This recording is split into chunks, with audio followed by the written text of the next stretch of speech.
And hello everybody, welcome to Colin's Performance Corner. So a little special episode today. So we're going to pitch the RS3 that I reviewed just a couple of months ago against something a bit older. We're going to pitch it against the trailblazing Evo 8 today. So just to get a comparison videos, I'm going to drive both cars. You get to see both cars as well, so hope you enjoy the video. If you do like it, as ever, please subscribe to the channel to see other videos like this, as well as reviews and sim racing, and give the video a wee like as well. So without further ado, I'll nip out now. We're just going to go into the RS3 first and let's see how we get on.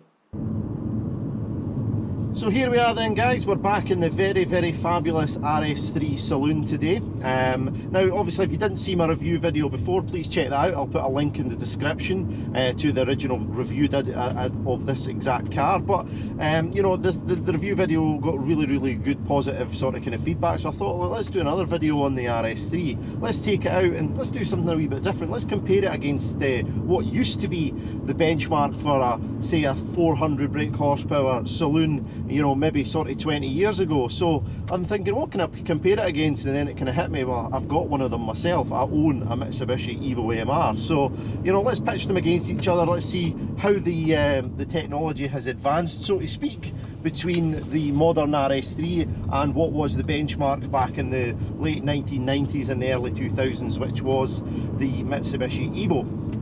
So let's just remind ourselves of the drivetrain in this lovely RS3. So it has Audi's 5-cylinder single turbo 2.5 litre engine. Fabulous bit of kit. I would probably as far as go to say it's probably Audi's best engine that they've ever made, just for performance, sound, overall usability. It really is a fabulous bit of kit. Now this, obviously all the RS3s now are automatic only, so they all come with 7-speed S-tronic gearboxes inside them. So you know, pretty good gearbox, very well rounded. It's got the paddle shifters and everything on here as well. So really good drivetrain in this car, of course putting out 400 brake horsepower. Again, the ride of this car is absolutely fantastic. I mean, this one does have the adaptive dampers on it, so you can go anything from, you know, quite soft suspension to, you know, full-on hard suspension. But again, there's not too much of a difference between them. Having driven this now for a couple of months, to be honest, you couldn't really tell if you were in sort of soft mode or hard mode, because the hard mode isn't too hard, but the soft mode isn't too soft either. It's actually quite good. To be honest, if I was specking it myself, I probably wouldn't waste the £950 it is to spec it on, to be honest, because there's not a big difference between the modes. It is very compliant along the bumps, slow speed and high speed as well. One of the main differences between this car and the Evo that you're about to see as well is, you know, one of the biggest obvious things, not so much the performance but the actual livability with the car. The interior in this obviously is fantastic, very modern, all your mod cons on it, wireless charge pads, touchscreen infotainment system, dual climate, you know, it's got everything you need, adaptive cruise control. You know, you don't really get any of that in Evo. I mean, Evo's got a touchscreen, but it's only because I put it in. So, I mean, you know, the general sort of kind of day-to-day running, this car, you know, it wipes the floor with compared to the Evo. You know, the Evo is just a bit tinny, you know, but that was just what the cars were like back in the late 90s. You know, if you've jumped or owned any Japanese cars, you know, the interiors wasn't their sort of kind of forte. You know, you wouldn't say jump into a Japanese car interior and go, wow, you know, this is a lovely place to be. It was simple, it was minimalistic, you know, it was meant to be, because it was all about the driving experience. So you know, the modern cars now have got to have a nice interior, they've got to have the performance, they've got to have the drivability, and you know, this is something that the RS3 wins hands down.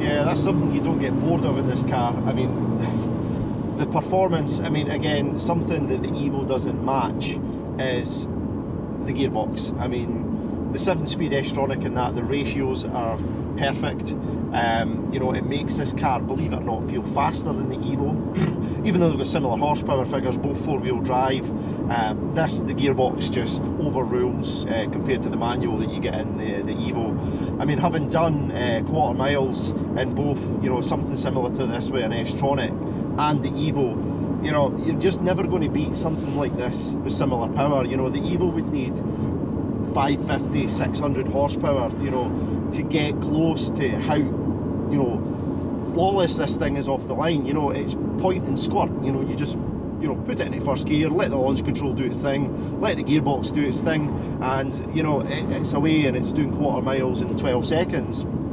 You know, something like the Evo, you know, having done quarter miles in the Evo, you know, every time I done a run, it would miss a shift, or you know, it was very, very hard to get it offline. You would, you know, it was just a lot more difficult. Now some would say that's a lot better because, you know, at the end of the day it's a driver's car and you've got a bit of involvement, and I would agree with that. But you know, when it comes to ultimately, you know, sort of kind of right constant performance, you know, this is where something like these automatic transmissions, you know, have just got the you know, the benefit over the old school manual gearboxes. And to be honest, manual gearboxes are, to be honest, on the way out. So you know, there's not going to be many cars nowadays going to be built with manuals. They're all going to be sort of S-tronic or full automatic gearboxes.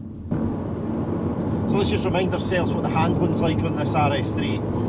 And I don't think I need to remind you, but it's absolutely fantastic. You can push this thing through the corners and it just grips. You know, there's nothing quite like a four-wheel drive car. Now this one's obviously set up more rear bias now, where the traditional quattros on the Audis, you know, when you started to push them on, you started to kind of wash out and understeer into the corners. But the RS3, then the new model, certainly, you know, when you are pushing it on, you can put the sort of kind of rear diff into oversteer modes, and you know, as soon as you start to get a wee bit of washout on the understeer, you know, you feel the car kind of pull the front end in and try and sort of kind of oversteer it and turn for the rear, so to speak. So you know, the handling in this car is absolutely fantastic. You know, it's completely different to the Evo setup, which has the yaw control. You know, it's very much different the way that it's set up, but you know, I would certainly say that the handling in this, you know, even though the Evo was the sort of kind of benchmark again for the way that a four-wheel drive went round the corners, you know, sort of 20 years ago, this thing sort of kind of moved on. I would say I would feel more confident in this, you know, pushing it on round a slippery circuit than I would the Evo. And I don't know if that's just why, because I've got semi-slick tyres on the Evo, but you know, this with the Michelins on it, you know, the grip on it is absolutely amazing. So what about overall comfort? Again, this is something that the modern car will win hands down. Again, the Evo's comfortable, you know, the bucket seats, the Recaros in the car are very, very, very comfortable. But, you know, it's got harsher suspension. You know, they came standard with Bilstein dampers on the MRs, which were okay, but most of them, as you can imagine, the same as the Evo that I've got, have been well ripped off. And my car has a set of adjustable coilovers on it. You know, the car's not very compliant at all. You know, there's quite a lot of road noise, as you're probably about to experience when I swap over to the car, how much different the road noise is compared to this car. So living with it every day, again, the RS3 will win hands down. Now you're probably thinking, Colin, all you've done is sort of kind of praise the RS3 and slate the Evo. It's quite the opposite, really. I'm a Japanese car man. My last 3 cars over the last 10 years have been an R33 GTR, an R34 GTR, and then the Evo. So, you know, I'm a very Japanese based car guy. Now I work for Audi. You know, do I love the product? Absolutely. Audi's got a fantastic product, especially their RS models. You know, but somewhere where the Audi doesn't win, you know, is something that I'm going to mention when we jump over to the Evo. So we're going to jump into the Evo now and get a taste of what 1990s and early 2000s technology was like.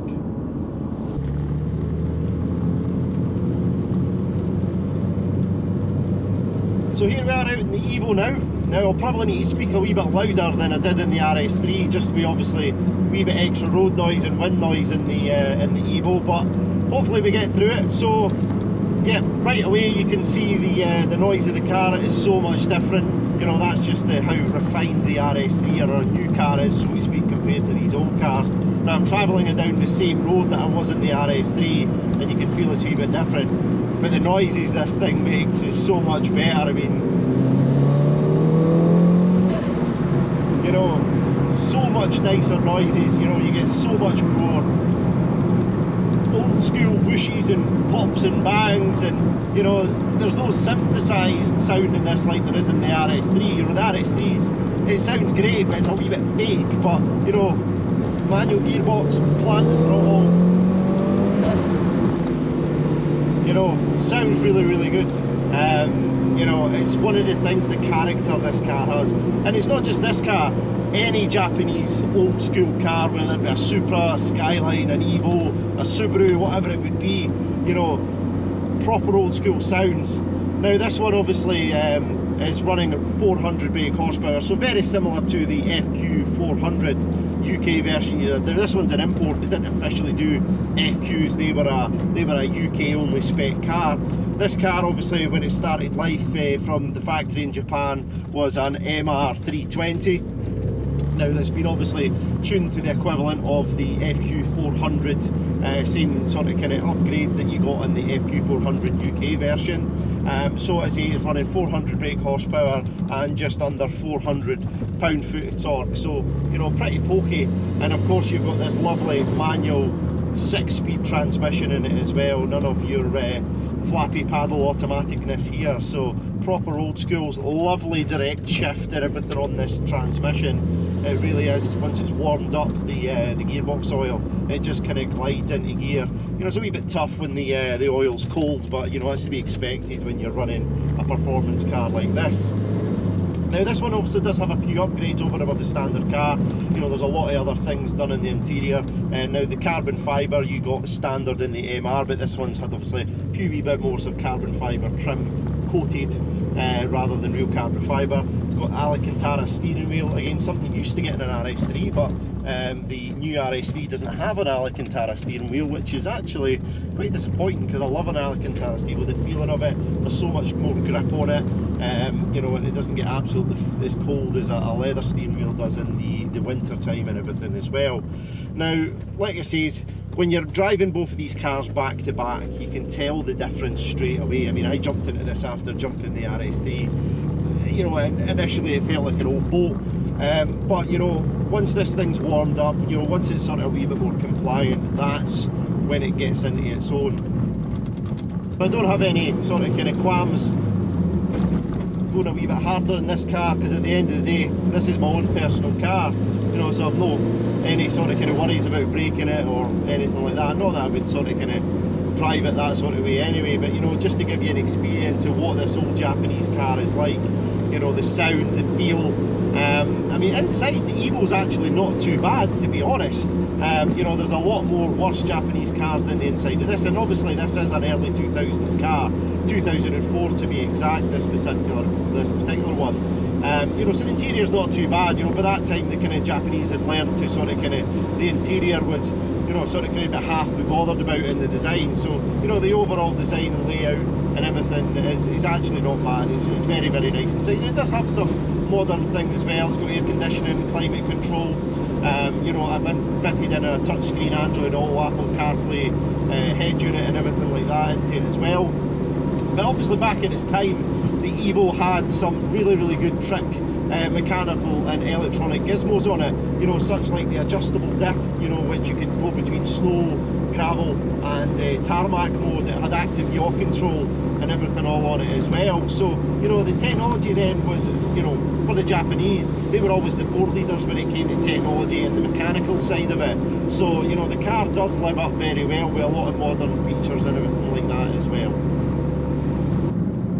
So let's give it a wee launch here just to see how we are. So first gear, wonderful.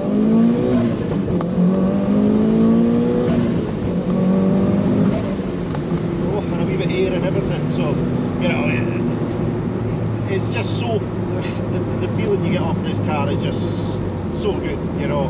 I mean, I love the RS3. The RS3 feels faster, to be honest. I mean, this has got the same power, but you know, the gear ratios are a wee bit longer, I think, and it just doesn't feel like you know, anywhere near as fast because it's a manual gearbox.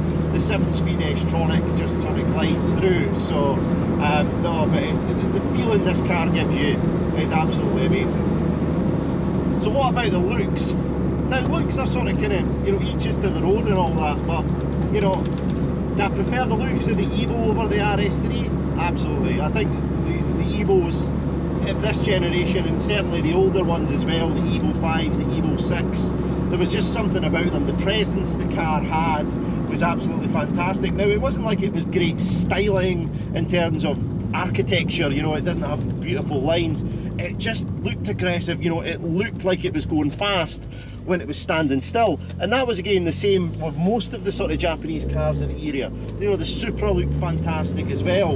And of course, you know, my personal favourites, the Skylines. You know, I thought, you know, the R33 and the R34 Skylines, again, they weren't the most beautiful cars, but the presence and styling of them just made them look absolutely fantastic. So this is a tick in the box of the old school. You know, I prefer the old school look over the new school every day. Now, one thing I hate about this Evo is the turning circle. It is an absolute boat. I mean, having to make a 3-point turn just to get round most corners when it's in a car park isn't ideal, but I suppose you can forgive it that because of how well it actually performs. And obviously that's because of the short steering rack on this car. You know, it's so agile at high speed, but just at low speed it's worse than a bus. So what's the actual performance like in the real world for this? Now, I've had this car up the drag strip a couple of times. Now, you would expect a 400 brake horsepower. Now let's compare it to my old Skyline. My old Skyline was a similar horsepower, probably about 360, 370. It was pretty standard, to be fair. You know, and it would run a quarter mile in about sort of I think my best was 12.8 seconds. So, you know, fairly reasonable again in a manual car. You know, you compare that to the RS3, it will run a quarter mile in 12 seconds, and some people have actually had them sub 12 second quarter miles. You know, for something that's got the same four-wheel drive system and similar power, you know, that's all the gearbox, you know, and it's something that a manual gearbox is never going to be able to keep up with these modern S-tronic units. And it's something that again has led to the sort of demise of the manual gearbox as such. You know, if you asked everybody ideally would they prefer a manual gearbox, they would probably say yeah, but you know, when it comes to the performance that you can get out of these you know, these double clutch transmissions and even some of the single clutch sort of automatics are just as quick at changing nowadays. But you know, it's something that the manual is never going to be able to keep up with. But you know, if you're like me and you prefer to do something while you're driving, then absolutely, you know, this is where these kind of old school cars come into their own. So what about the looks of the Evo? Now, as I said there when I was sitting in the RS3, I prefer this car looks all day long. It's not like it's actually any better build quality. The Audi trumps it in build quality, but the actual looks, you know, the bonnet vent, the big spoiler at the back, you know, it just looks mean. And like I say, if you park this next to any modern performance car, you know, not supercars so to speak, but you know, just normal cars, RS models, M models, stuff like that, you know, you would find more people would sort of want to look around this than they would the modern car, you know, and that's just because of the presence and the, you know, the history that these cars have. And you know, that's what you're buying into when you buy one of these cars. You're not buying it because it's better to drive. I mean, you know, this thing would get beat by most fast hot hatches nowadays, you know, and it was something that I experienced again when I had the Skyline. You know, you never really wanted race you, you know, but my Skyline still ran the 112 mile an hour speed restrictor. I didn't buy it for that, you know, I bought it for the presence and the way that the car makes you feel. You know, if I wanted something fast and, you know, that ticked all the boxes all round, then I'd take the RS3. So, you know, they're completely different cars, you know, different generations. Now, you know, having not owned an Evo back when they were out brand new in the 90s and the 2000s, obviously I was far too young and couldn't drive, you know, it would have been different back then. But you still had the German fast saloons as well, you know, you had, you know, M3s, you had, you know, the fast Audis as well, you know, your S4s and stuff like that. So, you know, the Germans have always been there, they've always been making stuff, but, you know, the Japanese back in the 90s and the 2000s, to me, you know, were the trailblazers when it came to fast saloons. So after this review, which one would I be driving? It was a tricky one. They're completely different prices. Don't get me wrong, the prices of the Evos are going up and up and up and up. I mean, for a good MR Evo, you're looking at least £25,000 nowadays. and the RS3 starts round about sort of kind of £53,000. So, you know, it's sort of kind of double the price. But you've got to remember the sort of kind of, there's inflation and everything like that. And to be honest, somebody who's been looking at an RS3 brand new isn't really going to be considering a 20-year-old car. Most people will be like somebody like me that'll have both. You know, they'll use this as the daily driver and they'll use the Evo as the sort of kind of Sunday toy, which is exactly what I'd expect somebody to be doing with something like that. Now, does it make the RS3 better than the Evo? Probably does. I mean, let's be honest, you know, it's a lot more modern, the performance is a lot more usable, but there's something about owning an old Japanese car that this doesn't give you. Having owned, as I say, two previous Skylines, especially the R34, there was just something special about the car. Now, if you parked this in a car park and then parked a Skyline or an Evo 8 in this instance beside it, there'd be more people flocked to the Evo 8 and the Skyline than they would this, and that is, I think, the sort of kind of caveat to the story. You know, this is the better car, but the Evo and the Skyline is probably the one that you earn to own. You know, so that's a good way to finish this video off. So I hope you've enjoyed the comparison here of the Evo against the RS3. Just something a wee bit different that I thought I'd do. Again, subscribe to the channel if you've liked the content. Again, I'm going to be doing a wee bit more sim racing. Hopefully you've seen my sim racing video. I'll be putting a bit of both up in the coming sort of kind of next couple of episodes. So hope you've enjoyed the video. Subscribe to the channel, and I'll speak to you all soon.